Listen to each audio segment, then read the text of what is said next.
Avoid the unhappy and unlucky. Let me tell you something history makes painfully clear.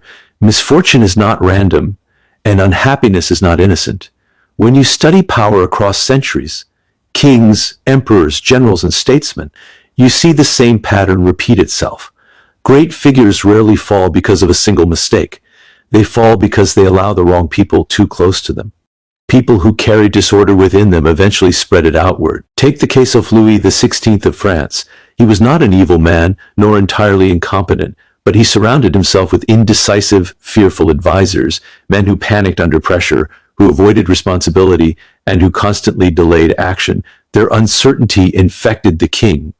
At critical moments, hesitation replaced strategy. The result was not merely failure, but catastrophe. The French monarchy did not collapse overnight. It was weakened slowly by the emotional weakness of those closest to power. Unhappiness spreads quietly like a disease. Another example can be found in Napoleon Bonaparte's later years. In his rise, Napoleon kept disciplined, capable men around him, strategists who challenged him and acted decisively. But as his power grew, he tolerated flatterers and reckless figures who encouraged his worst instincts. During the Russian campaign, warnings were ignored, caution was dismissed, and optimism replaced realism. The result was one of the greatest disasters in military history. Napoleon did not lose Russia to the enemy alone. He lost it to poor judgment reinforced by the wrong voices. This is why I insist, avoid the unhappy and the unlucky. Consider Cleopatra, one of history's most intelligent rulers. Her greatest mistake was not ambition, it was alignment.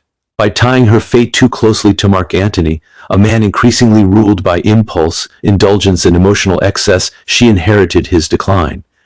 Antony's inability to discipline himself, his growing bitterness and recklessness, sealed not only his fate, but hers as well. Rome did not defeat Cleopatra alone. She was pulled down by proximity to a man already unraveling.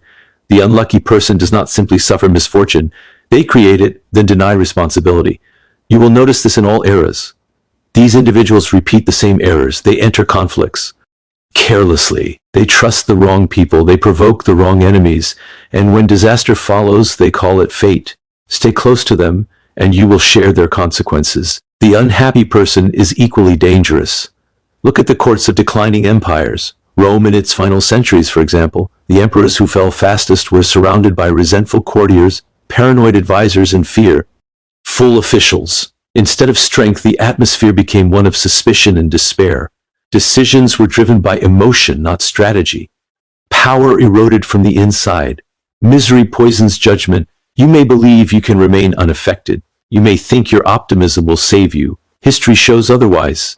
Even the strongest minds are shaped by their environment. When you allow bitterness, chaos, and pessimism around you, you begin to make defensive decisions. You hesitate, you second guess, you lose timing, and in power, timing is everything. Power requires momentum. This is why the wise have always been selective.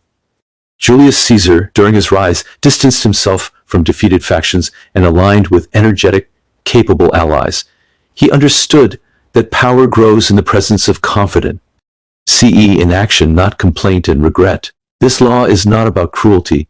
It is about survival. You are not responsible for saving those who refuse to save themselves. History does not reward martyrdom. It rewards clarity. The powerful choose their circle with care, knowing that one unstable influence can undo years of progress.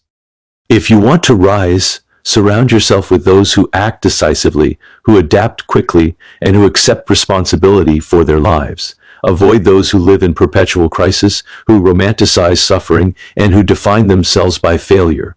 Remember this lesson because history repeats it endlessly. Bad luck is often a pattern. Unhappiness is often a choice, and proximity to either is dangerous. Guard your environment as you would guard your reputation. Choose strength over sympathy, and never allow another person's chaos to become your destiny.